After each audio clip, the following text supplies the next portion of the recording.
ทุกมึงไงเป็นเปียงอยู่ต่างแล้ว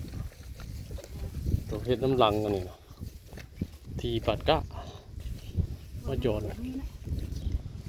นอนแถวนี้ได้ไปใส่โอ้อันนี้ชื่อว่าโบราณ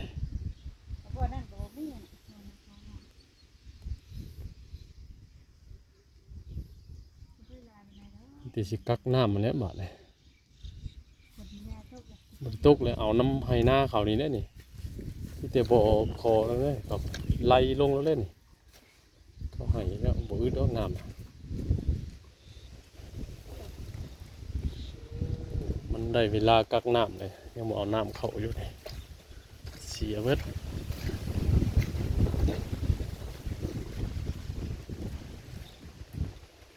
เป็นแห้งให้เต็กเลยน้ำนี่เดินทีครับเอาน้ำนี้ได้ไปใส่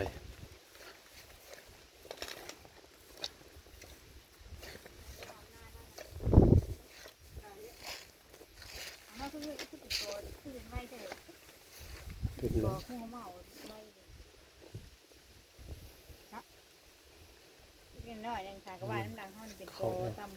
เอา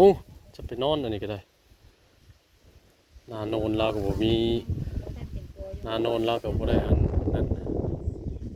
บ่ได้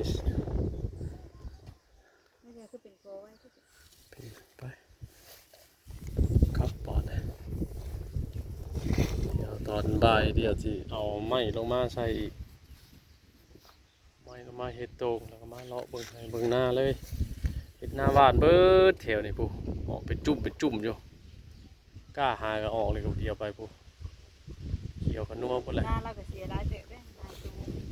เปีกน้ำบ่ตกเปีกน้ำตกอยู่เล่าบ่ควัดหมดละก็ควัดลงเลิกเบิ่งกว่าหอดห่วยปู่แห่งกุดเอ้ยนาเจ้าของอยู่ควัดบ่ควัดลงห่วยง่ายแท้อันนี้นั่นเอาก็สิเป่งเอาน้ำหน้าให้นี่ได้ลงให้ลาวนะกระบาบลาวนาเฮาเพิ่นก็พอกักน้ำเลยยังบ่ได้กักแม่นอยู่โอเคสวัสดีพี่น้องตอนบ่ายพอดีจังพ่อก็ดีเนาะลงมาเห็ดต้นเห็ดตูงไว้หลังจากที่ว่าเห็ดให้เห็ดหน้าแล้วเลยเห็ดหน้าบ้านแล้วเป็นทีเรียบร้อยครับทั้งครอบครัวเอากะมีแต่เห็ดต้นเห็ดตูงไว้กินปูกินปลาบาดเลย